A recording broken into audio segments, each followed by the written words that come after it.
అరే ఇప్పుడు ఏందిరా, అన్ని ఇంటర్వ్యూలకు అటెండ్ కావాలా? కావాలి మరి.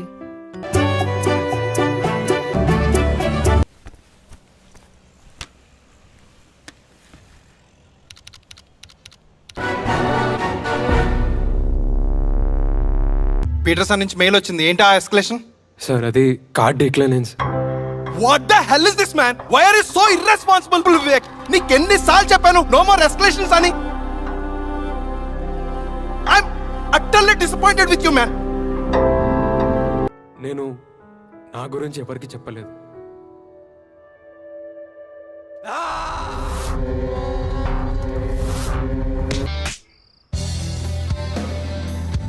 తాకిందన్నా, తాకింది.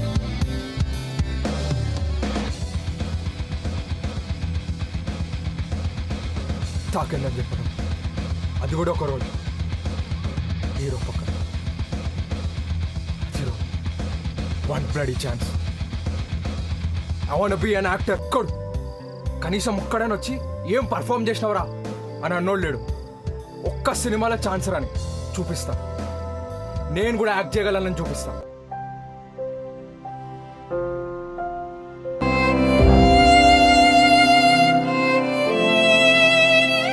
అంటే ఇప్పుడు నేను కూడా ఈ జాబ్కి స్టిక్ అవ్వాలా అన్న? నా గోల్స్, నా యాక్టింగ్ అన్నీ వదిలేయాలా? I don't want this job anymore. This is not what I was looking for. నేను ఏదో చేద్దాం అనుకున్నాను, ఇది కాదు సార్.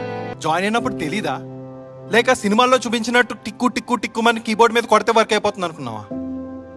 అలా అనుకోలేదు సార్, కానీ నేను చేద్దాం అనుకున్నది మాత్రం ఇది కాదు. The only validation is I don't fit here and I want leave. అంతే సార్. ఒక్కసారి ఇక్కడి నుంచి వెళ్ళిపోవాలనుకున్న తర్వాత లైఫ్ నార్మల్గా ఉండదు, అన్నీ మారిపోతాయి. దీని తర్వాత వచ్చే ఇష్యూస్ అండ్ క్వశ్చన్స్ని తట్టుకొని నువ్వు నిలబడగలవన్న కాన్ఫిడెన్స్ నీకుంటేనే చెయ్యి. బాగా ఆలోచించుకో.